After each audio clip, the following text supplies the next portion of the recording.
Good morning and welcome once again all of you. So आज आपण पुढचा topic सुरू करतो आहे. Okay, and the topic is electromagnetic waves and communication system. आता या टॉपिकमध्ये दोन पार्ट आहेत. एक पार्ट आहे तो इलेक्ट्रोमॅग्नेटिक वेव्सशी रिलेटेड आहे आणि दुसरा पार्ट आहे तो कम्युनिकेशन सिस्टीमशी रिलेटेड आहे. आता हे दोन्ही पार्ट एकमेकांशी कसे रिलेट करतात किंवा ह्या दोन्ही पार्टचा एकमेकांशी संबंध काय हे आपण सगळ्यात पहिल्यांदा बघू आणि त्याच्यानंतर मग इन डिटेल स्टडी आपण करूया. ओके, त्याच्या आधी थोडंसं की हा टॉपिक जो आहे तो दोन पार्टमध्ये डिवाइड आहे. एक पार्ट असेल तो इलेक्ट्रोमॅग्नेटिक वेव्ज आणि दुसरा पार्ट असेल तो कम्युनिकेशन सिस्टीम. आता बघा, आपल्याला बेसिक वेव्ज म्हणजे काय माहिती आहे. त्यातली ही एक वेव्ह आहे इलेक्ट्रोमॅग्नेटिक वेव्ज. ठीक आहे, आणि ह्या वेव्हचा वापर कम्युनिकेशनसाठी केला असतो. मग कुठली कम्युनिकेशन सिस्टीम असते, बेसिक कम्युनिकेशन सिस्टीम म्हणजे काय, त्याच्यामधले असलेले ब्लॉक्स कुठले कुठले इम्पॉर्टंट आहेत, हे सगळं मग आपल्याला कम्युनिकेशन सिस्टीममध्ये बघायला मिळतं. आता कम्युनिकेशन म्हणजे काय, the process of transferring the information from one place to the another place. It is very simple definition and very simple meaning of the communication. एका जागेवरनं दुसऱ्या जागेवरती इन्फॉर्मेशन पाठवणे किंवा रिसीव्ह करणे, अगदी ट्रान्समिट करणे, रिसीव्ह करणे काही म्हणू शकतो. But exchanging the information from one place to the another place is simply called as communication. मग त्याच्यासाठी काही बेसिक ब्लॉक्स आहेत, त्या ब्लॉकच्या मदतीनं मग कम्युनिकेशन पॉसिबल होतं. आपला मोबाईल फोन असतो, आपण फोन लावतो, तो फोन म्हणजे दुसऱ्याला कनेक्ट होतो, मग तो बोलतो, आपल्याला ऐकायला मिळतं, आपण बोलतो, त्याला ऐकायला जातं. सो आपली इन्फॉर्मेशन त्याच्यापर्यंत जाते, त्याची इन्फॉर्मेशन आपल्यापर्यंत येते. So this is nothing but the exchanging the information.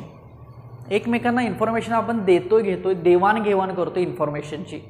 मग ती इन्फॉर्मेशन अगदी आपलं बोलणं असेल म्हणजे व्हॉइस म्हणतो आपण, तेच अगदी टेक्स्ट असेल, मेसेज, ऑडिओ फाईल असेल, व्हिडिओ फाईल असेल, number of types of data तिथं आपण काय करू शकतो, एकमेकांना एका प्लेसवरनं दुसऱ्या प्लेसवरती किंवा दुसऱ्या प्लेसवरनं एका प्लेसवरती ट्रान्सफर करू शकतो. सो त्याला म्हटलं जातं exchange of information from one place to the another place and that is called as the communication system. Okay, आता वेव्ज म्हणजे माहिती आहे की आपल्याला ऑसिलेशन्स आहेत किंवा व्हायब्रेशन्स आहेत, रिपिटेशन्स आहेत, रिव्हॉल्युशन्स आहेत, सिग्नल्स आहेत वेव्ज म्हणजे एक प्रकारच्या. ओके, सो त्यातली ही सगळ्यात महत्त्वाची वेव्ह म्हणजे इलेक्ट्रोमॅग्नेटिक वेव्ह, ज्याला की ईएम वेव्ह असं म्हटलं जातं. इलेक्ट्रोमॅग्नेटिक वेव्ज म्हणजे ईएम वेव्ह सुद्धा म्हणतात बघा त्याला. मग आता बघा, अगदी नावामध्येच आहे की इलेक्ट्रिक पण आहे आणि मॅग्नेटिक पण आहे, म्हणजे ह्या दोघांचा काहीतरी इथं संबंध असेल. म्हणजे एक अशी वेव्ह की ज्या वेव्हमध्ये दोन्हीही फील्ड प्रेझेंट आहेत. दोन्ही फील्ड म्हणजे इलेक्ट्रिक फील्ड पण असेल आणि मॅग्नेटिक फील्ड पण असेल. ओके, म्हणजे ह्या दोघांच्यापासून तयार झालेली थोडक्यात काय ही वेव्ह आहे. मग ह्या वेव्हचा स्टडी बऱ्याच सायंटिस्टनी केलं बघा, म्हणजे प्रत्येकानं आपलं आपलं मत मांडलं. सगळ्यात पहिल्यांदा गॉस लॉज म्हणतो बघा, जो इलेक्ट्रोस्टॅटिकमध्ये इम्पॉर्टंट आहे. आता ॲक्च्युली इलेक्ट्रोस्टॅटिक याच्या आधीचा टॉपिक आहे, त्यामुळे हा गॉसेस लॉज म्हटलं जातं. त्याला गॉसेस लॉज ऑफ इलेक्ट्रोस्टॅटिक असंही म्हटलं जातं.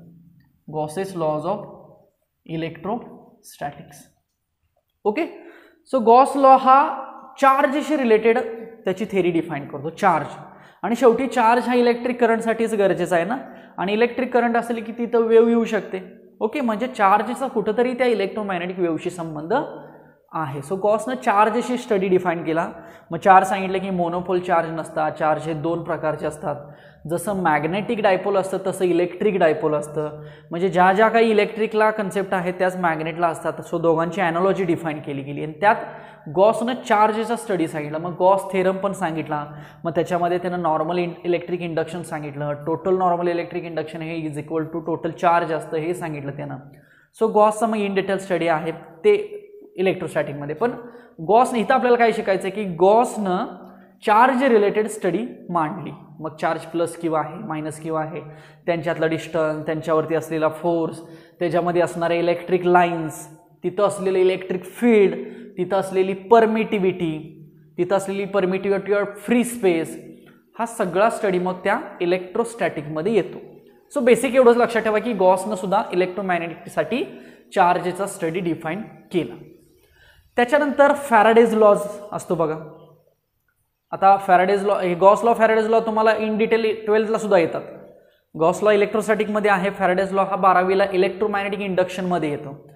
फॅराडेज लॉ काय सांगतो बघा, आपण इलेक्ट्रिक मोटर आणि जनरेटरचं वर्किंग बघतो. आपल्याला माहिती आहे की लाईट दिली तर मोटर फिरते, म्हणजे जेव्हा आपण इलेक्ट्रिक एनर्जी अप्लाय करतो तेव्हा मेकॅनिकल एनर्जी मिळते, मोटर फिरते ना. किंवा जेव्हा आपण मेकॅनिकल एनर्जी देतो म्हणजे इंजिन फिरवतो आपण पेट्रोल डिझेलच्या मदतीनं, तेव्हा लाईट तयार होते. आपण म्हणतो हायड्रो पॉवर प्लांट वगैरे असतात ना, थर्मल पॉवर प्लांट, ज्या ठिकाणी टर्बाईन फिरलं जातं आणि लाईट पॉवर मिळते आपल्याला. सो इलेक्ट्रिक एनर्जीचं कन्व्हर्जन मेकॅनिकलमध्ये किंवा मेकॅनिकल एनर्जीचं कन्व्हर्जन इलेक्ट्रिकमध्ये होतं, हे आपल्याला माहिती आहे मोटर आणि जनरेटरचं प्रिन्सिपल. पण ह्याच्या जे आतमध्ये आहे बेसिक प्रिन्सिपल ते कोण सांगतं, तर तो फॅराडे सांगतो. म्हणजे काय सांगतो की जर आपल्याला मोटर अभ्यास करायची असेल तर आपण काय म्हणतो की करंट एखाद्या कॉइलमधनं पास करा, त्या कॉइलवरती फोर्स ॲक्ट होईल आणि कॉइल फिरेल. ॲज वेल एज तो असं सांगतो एखाद्या कॉइलला फिरवा, मग ती कॉइल काय करेल, मॅग्नेटिक फील्डला कट करेल, मॅग्नेटिक फ्लक्सला कट करेल. बरोबर, म्हणजे कॉइल फिरली मॅग्नेटिक फील्डमध्ये असताना आणि ती कॉइल फिरल्यामुळे मॅग्नेटिक फ्लक्स कट झालं आणि मॅग्नेटिक फ्लक्स कट झाल्यामुळं सिग्नल तयार झाला आणि तो सिग्नल आपण करंट म्हणतो, व्होल्टेज म्हणतो, जनरेटर म्हणतो ना. सो ते मग फॅराडेनं त्याचा स्टडी डिफाईन केला. सो तिथेही इलेक्ट्रिक करंट आहे, तिथेही मॅग्नेटिक फील्ड आहे, इलेक्ट्रिक फील्ड, सगळ्या टर्म्स तिथं मग रिलेट करतात. याच्यानंतर मग त्याच्यावरती म्हणजे हे सायंटिस्ट जे आहेत हे काय करतायत, डिफाईन करतायत. पुन्हा ॲम्पियर्सनं पुन्हा त्याची थिअरी डिफाईन केली, ॲम्पियर्स लॉ म्हटलं जातं बघा. तर ॲम्पियर्स लॉनं मॅग्नेटिक फील्ड ऑफ इंडक्शनचं जर इंटिग्रेशन घेतलं अलॉंग द टोटल लेंथ तर ते μ0 इंटू आय इतकं असतं. म्हणजे μ0 जो कॉन्स्टंट आहे त्याला की constant permeability of the free space म्हटलं जातं. बरोबर. सो ॲम्पियर्सनं पुन्हा त्याचा स्टडी डिफाईन केला. मग त्याच्यामध्ये डिस्प्लेसमेंट लॉ किंवा ॲम्पियर्स लॉ हे पुन्हा इलेक्ट्रिक आणि मॅग्नेटिक फील्डमध्ये येतं. सो प्रत्येक सायंटिस्टनं आपली थेरी त्याच्यामध्ये डिफाईन केली आणि ही सगळी थेरी इलेक्ट्रिक आणि मॅग्नेटिकची सगळी थेरी प्रत्येकानं डिफाईन केली. पण बेसिक थेरी जर इलेक्ट्रोमॅग्नेटिकची बघितली तर ती थेरी काय सांगते की इलेक्ट्रोमॅग्नेटिक वेव्स रॅडिएट होतात, इलेक्ट्रोमॅग्नेटिक वेव्स तयार होतात, त्या करंटमुळेच तयार होतात आणि करंट हा चार्जमुळेच तयार होतो. म्हणजे प्रत्येकानं सांगितलेलं जे मिनिंग होतं ह्या सगळ्याचा यूज करून इलेक्ट्रोमॅग्नेटिक वेव्स तयार होतात हे मॅक्सवेलनं सांगितलं.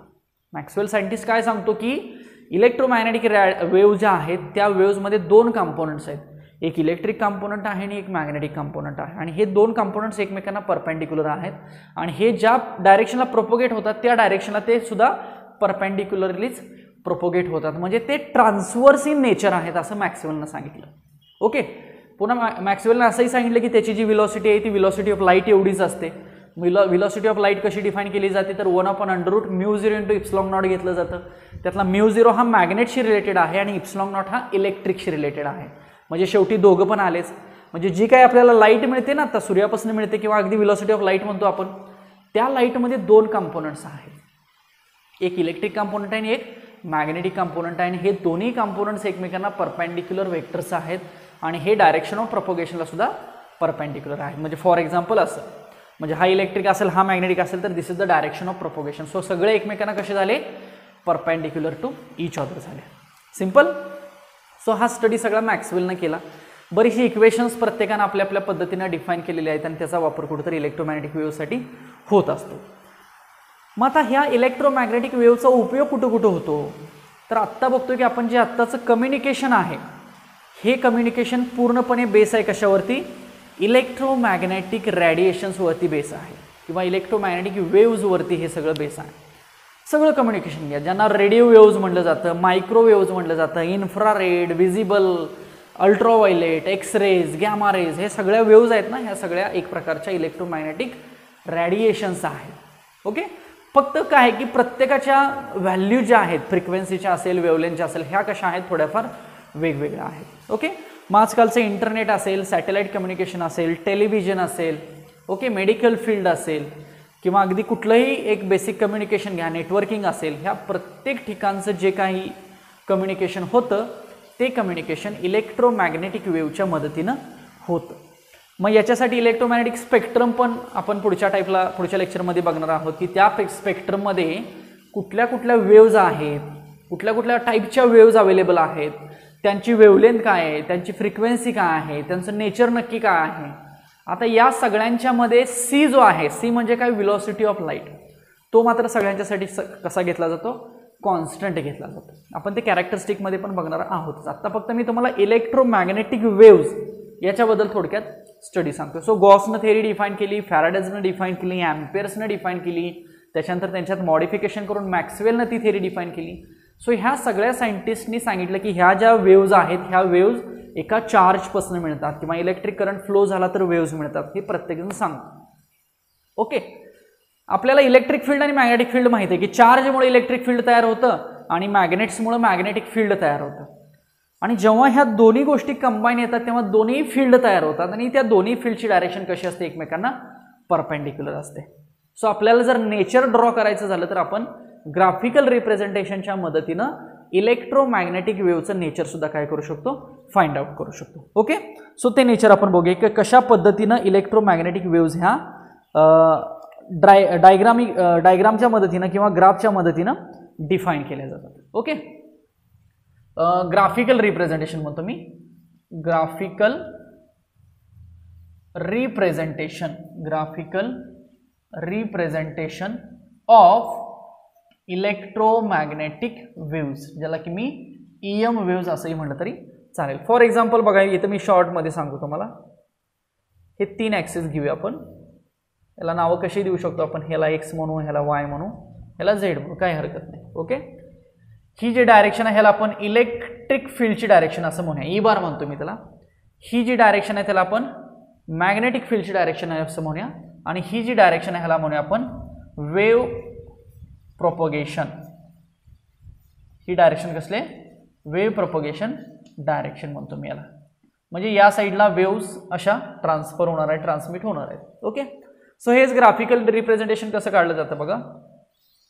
हा Z axis that is propagation, हा इलेक्ट्रिक फील्ड EX बार म्हणतो मी त्याला, आणि हा मॅग्नेटिक फील्ड BY बार म्हणतो. B for magnetic field, Y for direction, E for electric field and X for direction and Z is the direction of propagation of waves.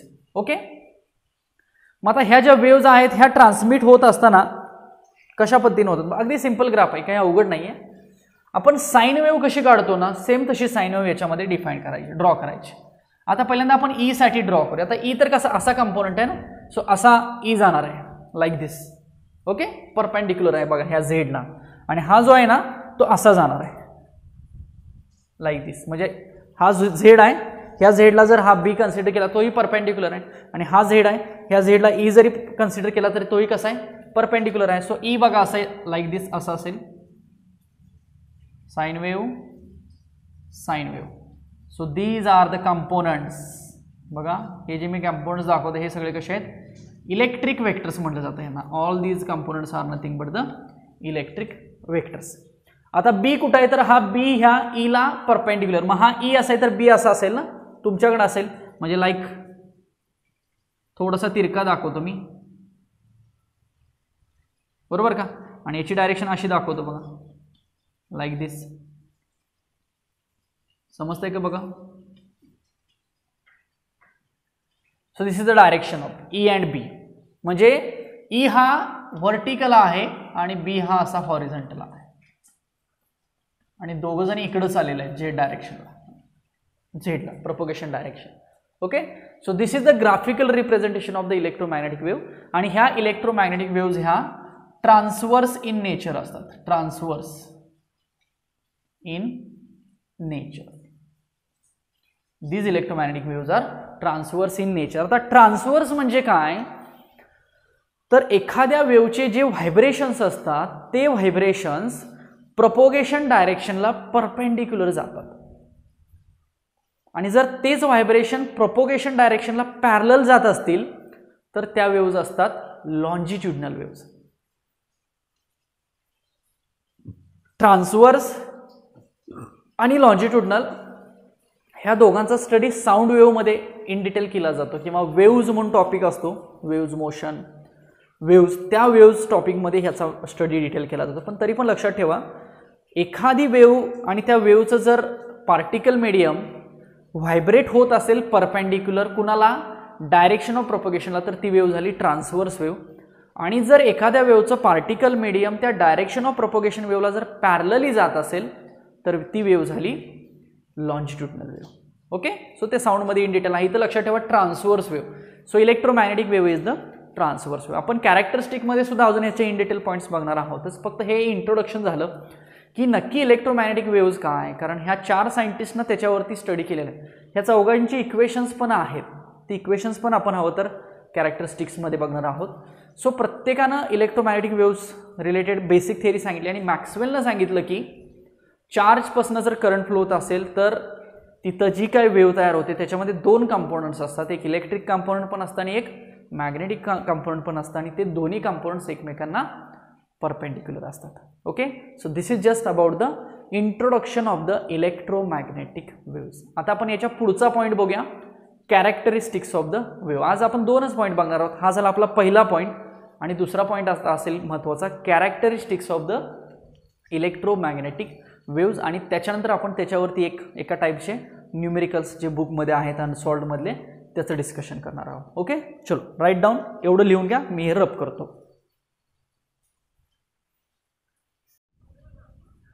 Okay. So look at the heading.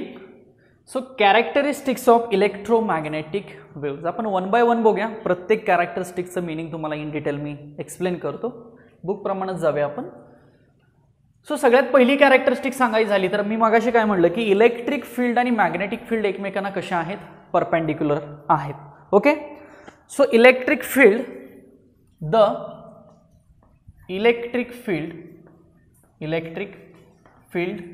Vector म्हणतो मी, चालेल. The electric field vector that is E bar and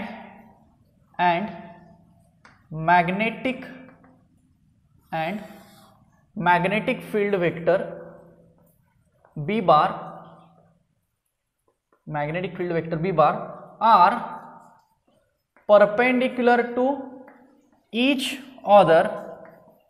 एकमेकांना तर कसे आहेत ते एकमेकांना perpendicular आहेतच, perpendicular to each other and also perpendicular to direction of propagation direction आहे त्याला सुद्धा ते कसे आहेत, परपेंडिक्युलर आहेत. हेन्स दे आर काय म्हटलं होतं मी, ट्रान्सवर्स. ते कसे आहेत, transverse in nature. Hence they are transverse in nature. म्हणजे जर त्याचा फिजिकल सिग्निफिकन्स बघितला तर त्या कशा दिसत आहेत, ट्रान्सवर्स दिसत आहेत, कारण त्यांची जी काही पार्टिकल मीडियमची व्हायब्रेशन डायरेक्शन आहे ती प्रोपगेशन डायरेक्शन बरोबर परपेंडिक्युलर आहे. नेक्स्ट सेकंड आपण सांगू शकतो की द क्रॉस प्रोडक्ट. आता परपेंडिक्युलर म्हणलं की आपण क्रॉस प्रोडक्ट घेतो ना, आठवतंय का बघा. क्रॉस प्रोडक्टमध्ये ए बार क्रॉस बी बार आणि त्याची डायरेक्शन सी बार घेतली होती आपण. सो ए बार बी बार सी बार सगळे एकमेकांना कसे होते, परपेंडिक्युलर होते ना. मग ए बार आणि बी बार मध्ये अँगल पर्टिक्युलर असेल तर साइन घेतला होता, नसेल तर साइन 90 म्हणतो आपण, साइन निघून जातो.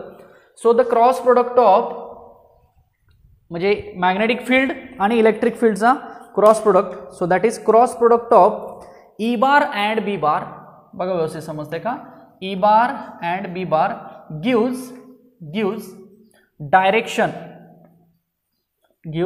direction of propagation. सिंपल आहे ना. म्हणजे परपेंडिक्युलर म्हटलं तेच फक्त मी वेक्टरच्या फॉर्म मध्ये सांगितलं. म्हणजे ई बार आणि बी बार हा सी बार देतो आणि सी बार म्हणजे काय, डायरेक्शन ऑफ प्रोपगेशन म्हणूया. 3 ऍक्सिस एकमेकांना परपेंडिक्युलर असतात ना क्रॉस प्रोडक्ट मध्ये. So this is about the cross product. Next, E bar आणि B bar fields vary sinusoidally and are in phase. बघा सिंपल आहे. ई बार आणि बी बार हे दोघं व्हॅरी होत आहेत. आर व्हॅरीज म्हणजे व्हॅरिंग, चेंज होत चाललेले आहेत. Are varies सायनुसॉइडली.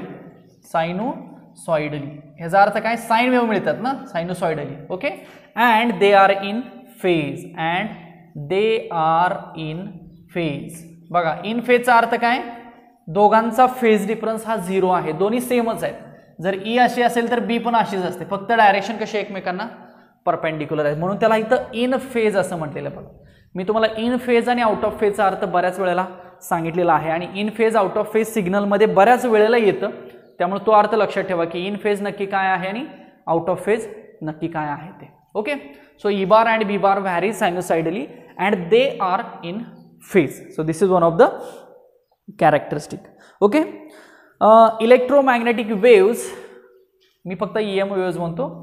ईएम वेव्स मी जसं लिहितोय आहे तसं लिहायचा प्रयत्न करा. आत्ता लिहा किंवा नंतर स्क्रीन पॉज करून लिहिलं तरी चालेल. आधी एक्सप्लेनेशनचा अर्थ व्यवस्थित समजून घ्या प्रत्येक कॅरेक्टरिस्टिकचा, आणि जी सोपी आहे किंवा सोप्या भाषेत लिहायची तशीच मी इथं लिहितोय. बुकचा फक्त रेफरन्स घेतोय, बुकमधले आहे तशी मी मांडत नाही. त्यामुळे बुक जरी असेल तुमच्याकडे तरी आहे तसं पाठांतर करत बसायचं नाही. मी जेवढं सांगतोय तेवढंच लक्षात ठेवायचं. Okay. Electromagnetic wave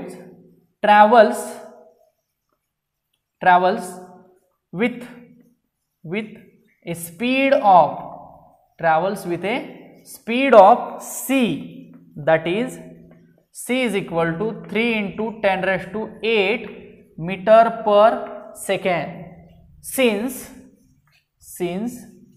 c is equal to 1 upon under root mu 0 epsilon naught. Okay, where mu 0 is what? Permeability of free space and epsilon naught म्हणजे काय? Permittivity of free space. कारण म्यू नॉट हा जो factor आहे हा मॅग्नेटिकशी related आहे आणि epsilon not हा जो फॅक्टर आहे तो इलेक्ट्रिक फील्डशी रिलेटेड आहे. So mu naught is equal to permeability of free space आणि epsilon naught is equal to permittivity of the free space. हीच कॅरेक्टरिस्टिक फॉर मीडियम, एखादं पर्टिक्युलर मीडियम असेल तर काय होणार आहे बघा. For medium c is equal to 1 upon under root mu आणि इप्सिलॉन होणार आहे फक्त. ओके, मग ही व्हॅल्यू बदलेल, म्यूची आणि इप्सिलॉनची व्हॅल्यू बदलेल. सो सीची व्हॅल्यू सुद्धा काय होऊ शकते, बदलू शकते. आपण म्यू नॉट किती घेतो बघा, 4 इंटू 10⁻⁻7 घेतो आणि इप्सिलॉन नॉट किती घेतो, 8.85 इंटू 10⁻12 घेतो. बघा आपण हे कॉन्स्टंट बऱ्याच वेळेला आतापर्यंत आपल्याला झालेलं आहे. सो ही जी कॅरेक्टरिस्टिक आहे ही कॅरेक्टरिस्टिक कशाशी रिलेटेड आहे तर इलेक्ट्रोमॅग्नेटिक वेव्ह ज्या आहेत त्या व्हेलॉसिटी ऑफ लाईट या वेव्ह प्रमाणे ट्रान्समिट होतात. नेक्स्ट द रिलेशन बिटवीन, आता वेव्ज आहेत म्हटल्यानंतर त्याला वेव्हलेंथ आली, फ्रिक्वेन्सी आली, व्हेलॉसिटी आली. So the relation between frequency wavelength, the relation between frequency wavelength and velocity of wave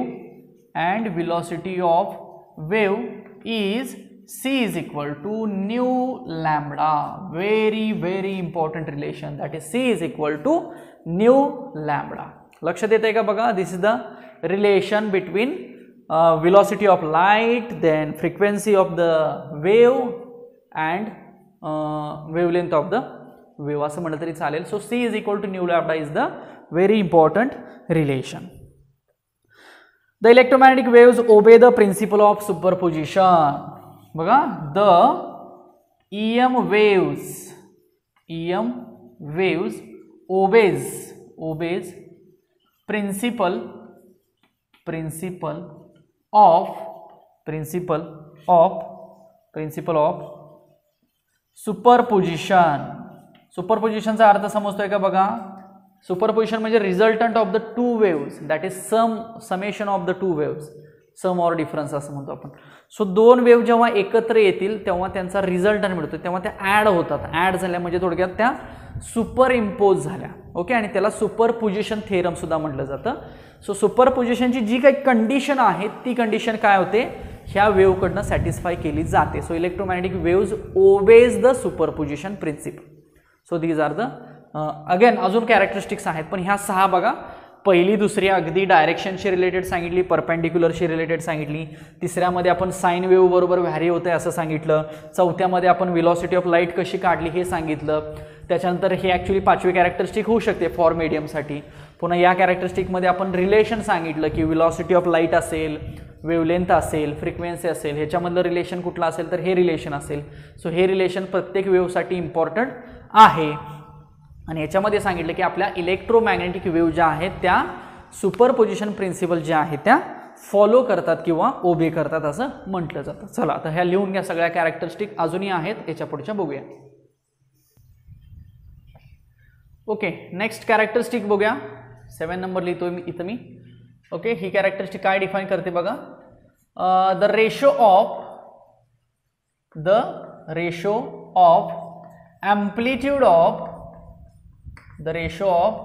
amplitude of electric field electric field vector म्हणजे electric field वेक्टरचा amplitude and magnetic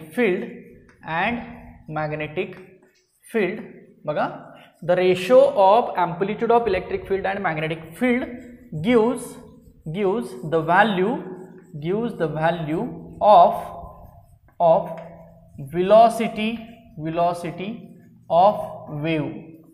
velocity of wave म्हणजेच काय तीच वेव्हची velocity म्हणजेच कुठली velocity म्हणतो velocity of light म्हणतो ना आपण म्हणजे थोडक्यात जो E0 आहे मॅग्निट्यूड व्हॅल्यू किंवा B0 आहे magnitude value is equal to what C and we know that C is equal to what 1 upon mu naught into epsilon naught. So it is 3 into 10 raised to 8 meter per second. So this is the one of the characteristic of this particular wave.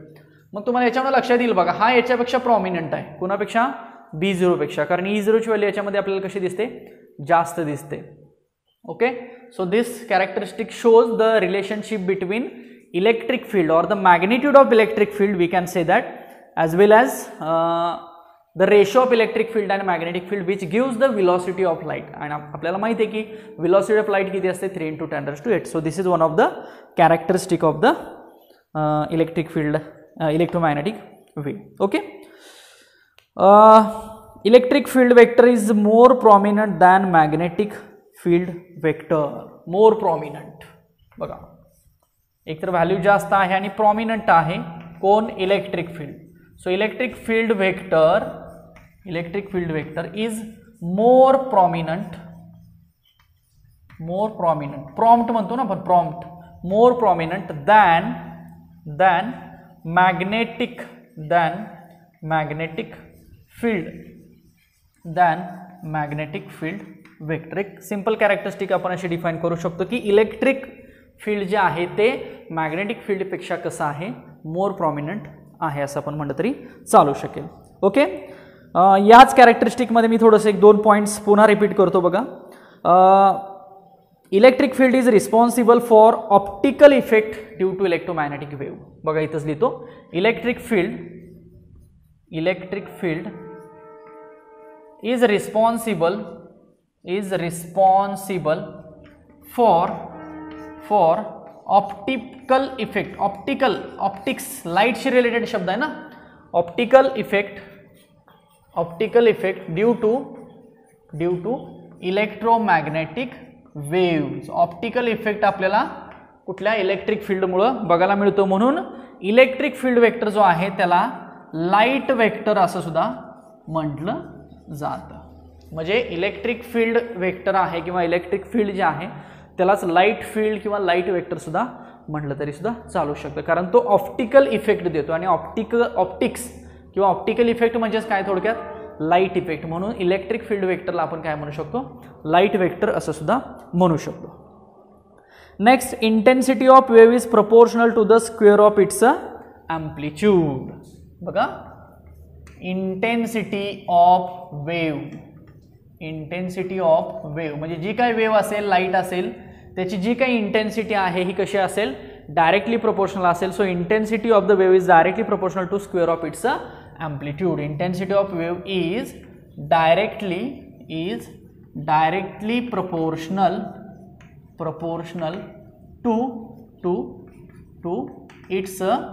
to its amplitude म्हणजे काय त्या wave vector जो आहे त्या wave वेक्टरचा amplitude जो असेल त्याच्या स्क्वेअरशी डायरेक्टली प्रोपोर्शनल मग मी लिहितो बघा I E लिहितो okay I for what I is nothing but the intensity and E is nothing but electric field. So एक constant factor आहे 1/2 epsilon naught किंवा 1/2 epsilon सुद्धा घेतलं जातं मीडियम साठी so 1/2 epsilon naught into E square आहे म्हणजे थोडक्यात हेच intensity is directly proportional to electric फील्डच्या ॲम्प्लिट्यूडशी स्क्वेअर असं म्हटलं तरी सांगितलं चालतं आता हा जो पॉइंट आहे इंटेन्सिटी आणि इलेक्ट्रिक फील्डचा बरोबर का म्हणजे जेवढं इलेक्ट्रिक फील्ड जास्त तेवढी इंटेन्सिटी जास्त असं आपण म्हणतो सेम इंटेन्सिटी आपण मॅग्नेटिक फील्डसाठी पण काढू शकतो सो हा जर फॉर्म्युला आपल्याला मॅग्नेटिक फील्डसाठी जरी लिहायचा झाला तर आपण ॲनालॉजी यूज करायची आणि हाच फॉर्म्युला मॅग्नेटिक फील्डसाठी लिहायचा सो बघा for magnetic field the same आहे intensity, the intensity is directly, intensity is directly proportional to square of its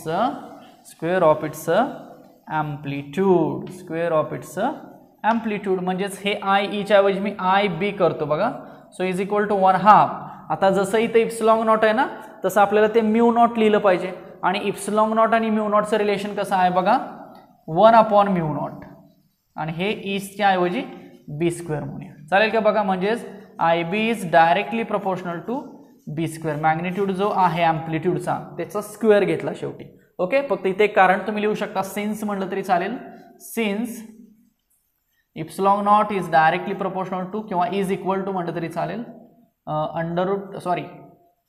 epsilon naught is equal to 1/μ0. म्हणजे हे रिलेशन कोणामधलं आहे, इप्सिलॉन नॉट आणि म्यू नॉट मधलं आहे. कारण बघा इप्सिलॉन नॉटचा अर्थ काय झाला, हे इलेक्ट्रोस्टॅटिक मधला आहे इप्सिलॉन नॉट, आणि म्यू नॉट कशामधला आहे, मॅग्नेटिक मधला आहे. आणि ते दोन्ही एकमेकांना अपोजिट असतात.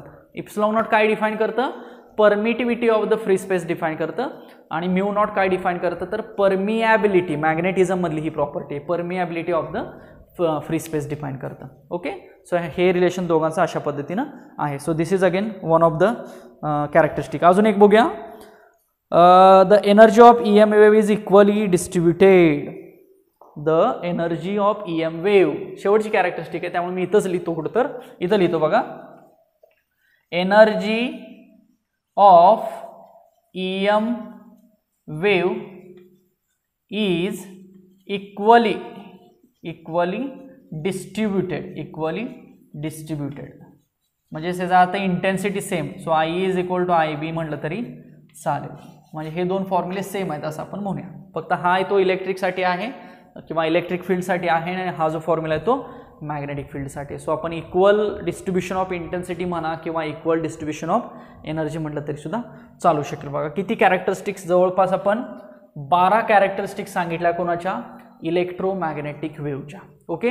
आता याच्यानंतर ॲक्च्युली इलेक्ट्रोमॅग्नेटिक वेव्हजमध्ये एक वेव्हचे टाईप्स आहेत त्याचा स्टडी आहे. मग प्रत्येक वेव्हची प्रॉपर्टी काय, प्रत्येक वेव्हचा उपयोग कुठं केला जातो, हा सुद्धा सगळा थेरॉटिकल पॉईंट आपल्याला एक बघायचा आहे.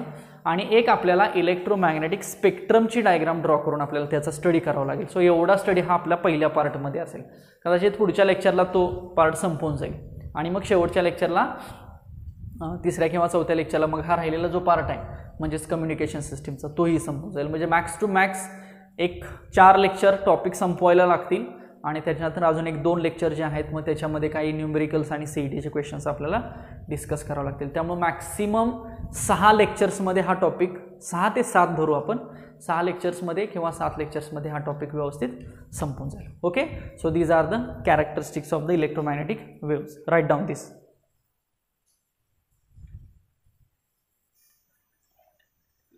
Okay, so next there are some equations which are related to the electromagnetic waves. Okay, आपण म्हटलं होतं की गॉसनं त्याची थेरी डिफाईन केली, मग गॉसनं चार्जेस रिलेटेड थेरी डिफाईन केली, magnetic field related, magnet poles related, dipoles related define केली, फॅराडेनं सांगितलं, फॅराडेने लेन्झ लॉनं इलेक्ट्रोमॅग्नेटिक रेडिएशन, इलेक्ट्रोमॅग्नेटिक इंडक्शन सांगितलं, फॅराडेज आणि लेन्झ इन डिटेल 12ला सुद्धा आहेत बघा, ॲज वेल ॲज ॲम्पियर्सनं डिस्प्लेसमेंट करंट सांगितला, मॅक्सवेलनं त्याच्यामध्ये मॉडिफिकेशन्स केले. सो प्रत्येकानं जे काही थेरी डिफाईन केली होती ती इक्वेशनच्या स्वरूपात मांडली होती. सर तर ती एक आपण काही इक्वेशन्स आहेत ती बघूया. ह्या इक्वेशनचा प्रूफ त्या ठिकाणी आहे, ज्या टॉपिकमध्ये इक्वेशन्स आहेत तिथं सगळं इन डिटेल असतं हे कसं आलेलं आहे. मी तुम्हाला याच्या टर्म्स आणि ही इक्वेशन सांगतो सगळी बघा. So Gauss laws for the charges. So चार्जसाठी गॉसनं कसं सांगितलं होतं, तर ॲक्च्युली गॉस लॉ असं आहे की total normal electric induction is equal to total number of charge असं आहे, आणि तेच ह्या फॉर्ममध्ये लिहिलं जातं integration A bar dot D S bar. D S bar म्हणजे एरिया, ई म्हणजे electric field, is equal to तिथला चार्ज आणि permittivity of the free space. So हा जो थेरम सांगितला हा गॉसनं चार्जेसशी रिलेटेड सांगितलेला आहे. याचं एक्सप्लेनेशन इलेक्ट्रोस्टॅटिक टॉपिकमध्ये येतं, in detail Gauss law study करायला मिळतो. हाच लॉ अनालॉगस जर मॅग्नेटिझमसाठी जर सांगितला तर तो मात्र integration of B bar dot D S bar is equal to 0 मिळाला.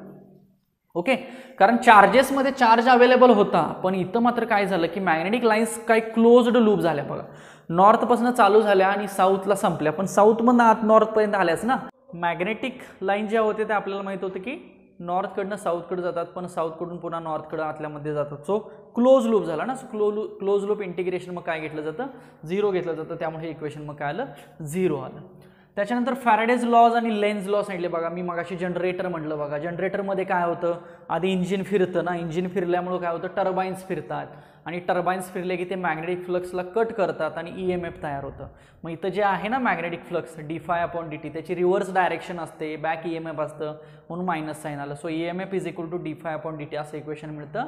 ते इक्वेशन जनरेटरसाठी असतं आणि ते कोणी सांगितलं, फॅराडेजनं सांगितलं. आणि त्याच्यामध्ये हे मायनस साईनचं प्रोव्हिजन कोणी केलं तर ते लेन्झनं केलं. लेन्झनं त्याच्या डायरेक्शनचा स्टडी त्याच्यामध्ये केला. सो तो हे सुद्धा इलेक्ट्रोमॅग्नेटिक वेव्हच्या रेडिएशनसाठी कारणीभूत आहे. त्याच्यानंतर अँपियर्स मॅक्सवेल इक्वेशन. अँपियर्समध्ये मी डिस्प्लेसमेंट करंट म्हटलं बघा. तर अँपियर्सनं μ0 × I इतकं असतं सांगितलं, पण त्याच्यामध्ये मॅक्सवेलनं करेक्शन करून त्यानं हे इक्वेशन असं डिफाईन केलं. आणि ह्या इक्वेशनमध्ये मग हे सगळे कॉन्स्टंट, आता dφ/dt आहेत ते φe लिहिले बघा मी. ह्या ईचा अर्थ काय, इलेक्ट्रिक फ्लक्स आहे, नॉट मॅग्नेटिक फ्लक्स. इथं जसं मॅग्नेटिक फ्लक्स आहे तसं इलेक्ट्रिक फ्लक्स पण असतं. सो ही जी सगळी इक्वेशन्स आहेत, ही सगळी इक्वेशन्स इलेक्ट्रोमॅग्नेटिक वेव्हशी रिलेटेड आहेत, किंवा बेसिक ह्या इक्वेशन्सपासूनच इलेक्ट्रोमॅग्नेटिक वेव्हचं नेचर डिफाईन केलं गेलं, किंवा त्याची जी काही प्रॉपर्टी आहे, कॅरेक्टरिस्टिक आहे, ती कशी असू शकते, याचं जे एक्सप्लेनेशन आणि इमॅजिनेशन आहे ते सगळं ह्या इक्वेशनच्या मदतीनं केलं गेलं. लक्षात आलं. So this is our today's part. आपण याच्यावरचे काही 1-2-3 न्यूमेरिकल्स आहेत ते बघूया आणि मग आजचं लेक्चर आपण इथं संपूया. फक्त आज काय काय झालं बघा. सगळ्यात पहिल्यांदा इलेक्ट्रोमॅग्नेटिक वेव्हचा आपण बेसिक थेरी बघितली, बेसिक स्टडी बघितला. त्याच्यानंतर महत्त्वाच्या कॅरेक्टरिस्टिक्स 12 कॅरेक्टरिस्टिक्स बघितला. तुम्ही हे सुद्धा पॉईंट्स ॲज अ कॅरेक्टरिस्टिक म्हणून लिहिले तरी सुद्धा चालू शकतो. हा थोडासा एक्स्ट्रा पॉईंट आहे, बेसिक स्टडी आहे इलेक्ट्रोमॅग्नेटिक वेव्हचा, पण ही these are also characteristic of the electromagnetic waves. Okay. So एवढं लिहून घ्या. आपण आता न्यूमेरिकल्स बघूया.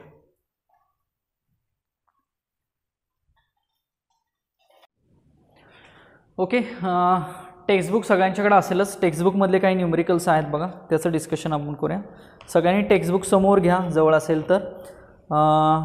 228 पेज नंबर सगळ्यांनी फाइंड आउट करा. 228 पेज नंबर फाइंड आउट करा. So look at the questions. आता क्वेश्चन्स आपण घेऊया. Just not 228, sorry. So 241 page number काढा सगळ्यांनी. 241 पेज नंबर काढा. ॲज पर टेक्स्टबुक आपण काही न्यूमेरिकल्स आहेत ते थोडक्यात डिस्कस करूया. Okay. So page number 241 and in the page number 241 look at the question number 2. Okay. जो दुसरा क्वेश्चन आहे तिथं बघा सगळ्यांनी. दुसऱ्या क्वेश्चनमध्ये सॉल्व द न्यूमेरिकल प्रॉब्लेम्स असा क्वेश्चन आहे 241 वरती. सो तो क्वेश्चन सगळ्यांनी बघा. So look at the first question. Calculate the frequency in megahertz of radio wave of wavelength 250 meter. Remember that the speed of all EM waves in vacuum is 3 × 10⁸ meter per second. Okay. So आपल्याला frequency calculate करायची आहे बघा. मी number लिहितो. First frequency we have to calculate. Then wavelength is given, lambda is given, that is 250 metre. सगळे एकाच फॉर्म्युलेवरचे questions आहेत हे. Remember that the speed of all the waves in vacuum is 3 × 10⁸, that is C म्हणूया आपण. 3 × 10⁸ meter per second. Okay. या पॉईंटवरून एक छोटासा पॉईंट आठवला. कॅरेक्टरिस्टिकमध्ये तो पॉईंट तुम्ही लिहू शकता बघा. मी काय इथे लिहित नाही, मी फक्त इन जनरल तुम्हाला ओरली सांगतो. तो इलेक्ट्रोमॅग्नेटिक वेव्हची अजून एक कॅरेक्टरिस्टिक काय आहे की इलेक्ट्रोमॅग्नेटिक वेव्स ह्या ऑल मीडियममधनं पास होतात. म्हणजे आपण म्हणतो ना रेंज ही सगळीकडे येते जनरली बघा. म्हणजे अगदी सॉलिडच्या आतमध्ये येते, लिक्विडच्या आतमध्ये येते, बरोबर ना. थोडाफार प्रमाण कमी जास्त असू शकतं, पण ही सगळीकडे येऊ शकते. ह्याचा अर्थ काय असतो की electromagnetic waves can passes through all types of mediums. All types of म्हणण्यापेक्षा आपण एक ठराविक मीडियम्समधनं त्या पास होऊ शकतात. म्हणूया सॉलिड, लिक्विड किंवा गॅस असेल, व्हॅक्यूम असेल, त्याच्यामध्ये त्या पास होऊ शकतात असं आपण म्हणू शकतो. This is one of the characteristic. Okay. चला युवा पॉईंटकडं. So these are the given point. एकाच फॉर्म्युल्यावरचे सगळे हे 2-3 क्वेश्चन्स आहेत. So formula is what, c is equal to frequency into lambda. Notation तुम्ही कसेही वापरा, पण c is equal to frequency into lambda हेच लक्षात ठेवा, कारण सीचं नोटेशन बदलू शकतं, फ्रिक्वेन्सीचं नोटेशन बदलू शकतं, कदाचित लॅम्बडाचं पण नोटेशन बदलू शकतं, पण मिनिंग मात्र बदलत नाही. त्यामुळे फॉर्म्युला लक्षात ठेवत असताना velocity of light is equal to frequency into lambda असं लक्षात ठेवायचं. सो आपल्याला कॅल्क्युलेट करायचं आहे frequency. So frequency is equal to C upon lambda. So C is what 3 into 10⁸ upon 250 metre. Okay, हे मेगाहर्ट्झमध्ये आन्सर आपल्याला आणायचं आहे. मी काय करतो बघा, आता हे 3 ला मी 300 तयार करतो याच्यासाठी, याच्या कंपॅरिझनमध्ये तयार केलं बघा. सो 300 तयार केला म्हणून ह्याचं कन्वर्जन मी पॉईंट राईटला शिफ्ट केला की -2 असतं ना, आणि हा ऑलरेडी +8 आहेच बघा इथं, बरोबर. सो जर मी हे सॉल्व केलं तर मला हे 25 आणि 30चं जर आपण डिव्हिजन केलं तर 1.2 आपल्याला मिळेल, आणि हे इंटू 10⁻, बघा हे 6 मिळेल. आता 10⁻6 आपण याच्या आधी बऱ्याच वेळेला बघितलं आहे की 10⁻6चा अर्थ काय असतो, मेगा असतो, mega. Okay, so it becomes 1.2 mega and frequency is there, that's why it is hertz. So this is our answer. बघा क्वेश्चन दुसऱ्यामधला 1 जो आहे 241 पेज नंबरचा आहे. सो त्याचं जे आन्सर आहे ते 1.2 मेगा हर्ट्ज आहे. इवन हे हर्ट्जमध्ये ठेवलं तरी सुद्धा चालू शकतं, पण आपल्याला मेगा हर्ट्जमध्ये याचा आन्सर फाइंड आउट करायचं आहे.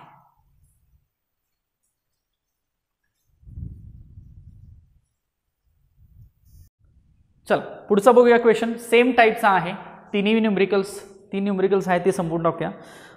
4th नंबरचा न्यूमरिकल बघा. 4th नंबर मी इथं नंबर टाकतो. हे फक्त तुम्ही सगळ्यांनी टेक्स्टबुकमधलं बघा compulsory. Calculate the wavelength of microwave of frequency.